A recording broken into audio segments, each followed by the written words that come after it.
విద్యార్థులు ఎంతో ఆతృతగా ఎదురు చూస్తున్న తెలంగాణ ఇంటర్మీడియట్ పరీక్షా ఫలితాలు రానే వచ్చాయి. తెలంగాణ రాష్ట్ర ప్రభుత్వ సలహాదారు కేశవరావుతో పాటు విద్యాశాఖ కార్యదర్శి యోగిత రాణా గత కొద్దిసేపు క్రితం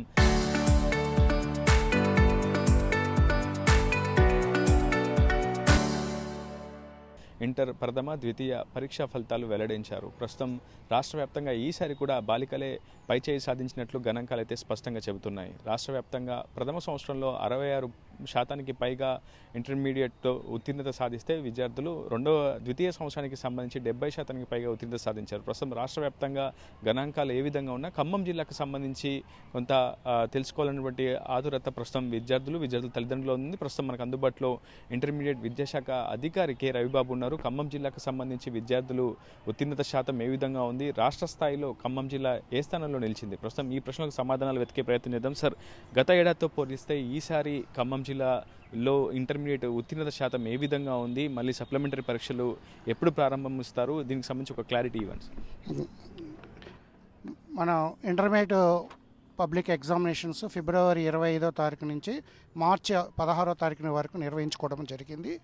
ఈరోజు విద్యార్థుల యొక్క పరీక్షల రిజల్ట్స్ అనేవి బోర్డ్ ఆఫ్ ఇంటర్మీడియట్లో రిలీజ్ చేయడం జరిగింది. దానికి గాను మన ఖమ్మం జిల్లాలో మొత్తము కూడా 15,299కి గాను 11,025 మంది విద్యార్థులు ఉత్తీర్ణయ్యారు. 72.06 ఉత్తీర్ణత శాతం సంపాదించడం జరిగింది ఫస్ట్ ఇయర్లో. అదేవిధంగా సెకండ్ ఇయర్లో 14,627కి గాను 11,936 మంది విద్యార్థులు ఉత్తీర్ణ చెందారు. 81.6% మనం ఉత్తీర్ణత సాధించడం జరిగింది. లాస్ట్ ఇయర్ కన్నా ఈ ఇయర్ చూసుకున్నట్టయితే ఉత్తీర్ణత శాతము పెంచడం జరిగింది. సెకండ్ ఇయర్లో 4% రావడం జరిగింది. ఫస్ట్ ఇయర్లో 1.2% మనం ఉత్తీర్ణత శాతము పెంచుకోవడం అనేది జరిగింది. దీనికి గాను లాస్ట్ ఇయర్ మనకు 3rd and 5th ప్లేస్లో ఉన్నాము. ఇప్పుడు 4th and 6th ప్లేస్లోకి రావడం అనేది జరిగింది.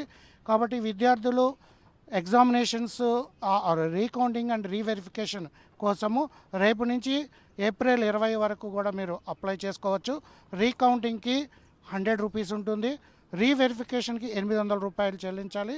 మీరు tgi.cgg.gov.in అనే వెబ్సైట్ ద్వారా మీరు అప్లై చేసుకోవచ్చు. అదేవిధంగా సప్లిమెంటరీ ఎగ్జామినేషన్స్ అనేవి మే 13th నుంచి ప్రారంభమవుతున్నాయి. దీనికి గాను రేపటి నుంచి ఏప్రిల్ 20 వరకు కూడా ఎగ్జామినేషన్ ఫీజు అనేది ఆయా కళాశాలలో మీరు కట్టుకోవాలని చెప్పి తెలియజేస్తున్నాను.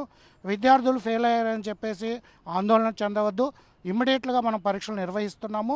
కాబట్టి ఎవరు కూడా తొందరపడి ఏది కూడా చర్యలు తీసుకోవద్దని చెప్పి కోరుతున్నాను. నా పేరు కె రవిబాబు, డిఐఓ ఖమ్మం. గతంతో పోలిస్తే ఈసారి సాంకేతిక పరిజ్ఞానాన్ని ఇంటర్మీడియట్ బోర్డు చాలా స్పష్టంగా వినియోగించుకుంది. హాల్ టికెట్లను కూడా వాట్సాప్ ద్వారా పంపడం కావచ్చు, ఫలితాల వెల్లడిలో కూడా వాట్సాప్ ద్వారానే ఫలితాలు వెల్లడించేందుకు అవకాశాన్ని కల్పించింది తెలంగాణ ప్రభుత్వం. సో ఇటువంటి అంశాల్లో ఎక్కడైనా సాంకేతిక సమస్యలు తలెత్తున్నాయా, విద్యార్థులు ఫలితాలను తెలుసుకునేందుకు ఇంకా ఎక్కడైనా ఇబ్బందులు ఎదుర్కొన్న మీ దృష్టికి వచ్చిందా?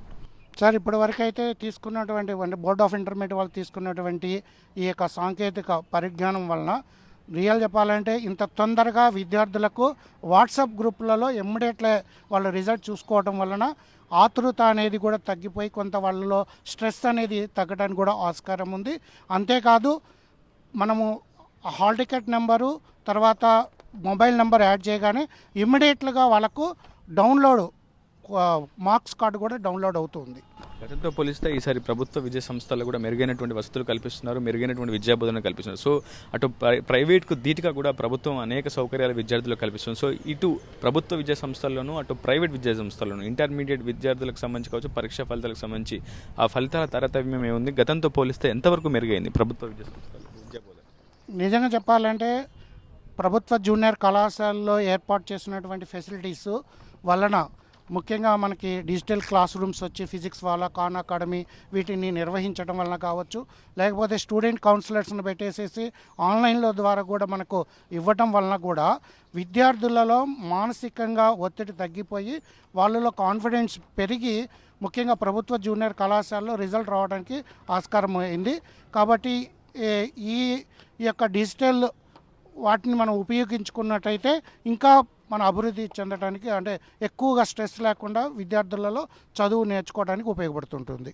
మొత్తంగా రాష్ట్ర వ్యాప్తంగా ఇంటర్మీడియట్ ఫలితాల్లో ఖమ్మం 4వ స్థానాన్ని సాధించుకోగలిగిందని, ఇది ఖచ్చితంగా ప్రభుత్వం యొక్క కృషి వల్లే సాధ్యమైందని చెప్తున్నారు. గతంతో పోలిస్తే ప్రభుత్వ జూనియర్ కళాశాలల్లో విద్యా బోధన మరింత మెరుగుపడిందని, అత్యాధునిక సాంకేతిక పరిజ్ఞానంతో డిజిటల్ బోధనను కూడా మరింతగా మెరుగుపరిచే విధంగా ప్రభుత్వం అహర్నిశలు ప్రయత్నం చేస్తుంది. క్షేత్రస్థాయిలో ఉన్నటువంటి సిబ్బంది కూడా పూర్తి స్థాయిలో సత్ఫలితాలు సాధిస్తున్నారని, విద్యార్థుల శ్రమకు తగినటువంటి ఫలితాలు ఈ పరీక్షా ఫలితాల్లో వెల్లడవుతున్నాయని చెప్తున్నారు. ఎక్కడైనా సరే విద్యార్థులు ఫెయిల్ అయితే ఆత్మస్థైర్యాన్ని కోల్పోవద్దని, తక్షణమే సప్లిమెంటరీ, అడ్వాన్స్ సప్లిమెంటరీ పరీక్షలు నిర్వహించేందుకు తెలంగాణ బోర్డు పూర్తి స్థాయిలో సిద్ధంగా ఉందని, దీనికి సంబంధించినటువంటి ఏర్పాట్లు కూడా త్వరితగతిన సాగుతున్నాయని చెప్తున్నారు ఇంటర్మీడియట్ అధికారి కె రవిబాబు. ఇది న్యూస్ 9 రిపోర్టర్ ఉదయ టీవీ ఖమ్మం నుంచి.